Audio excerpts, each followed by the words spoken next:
tadbir qatnashchilari bugun 14-aprel 2025-yil tadbirkorlarimiz bilan uchrashuvimiz boradi.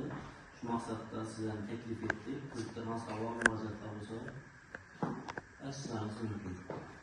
Menda savol bor. O'zingizni band etgan shaxs sifatida necha imtiyozli kredit olasizlar? Bizlarda jismoniy shaxslar uchun o'zini band etgan jismoniy shaxslar biznesga ko'mak mikroqarz ajratishimiz mumkin.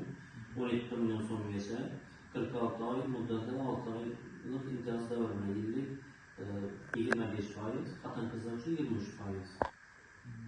Bundan sonra talab qilinadigan hujjatlar shaxs tasdiqlovchi hujjat, o'zini band qilgani to'g'risidagi ma'lumotnoma, hokimiyat tomonidan mijozlik faoliyat turi bo'yicha tavsiyanoma va kredit ta'minot hujjatlari.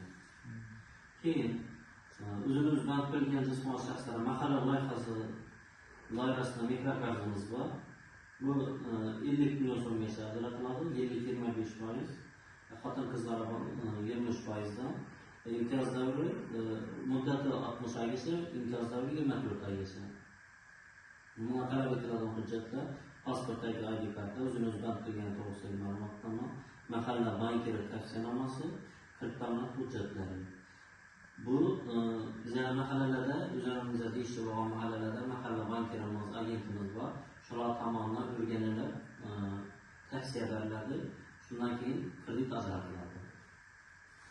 Keyin o'zimiz bilan turgan jismoniy shaxslarga mikroqarzimiz bor, 5 million so'mgacha.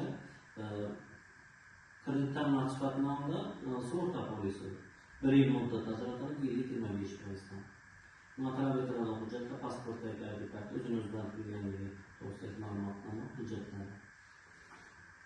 Keyin yuridik shaxslar uchun kreditlarimiz bor. 312 songa qarab kichik biznesni qo'llab-quvvatlash doirasida bunda 100 million so'mgacha bank o'zaro resursidan 21%dan ajratamiz.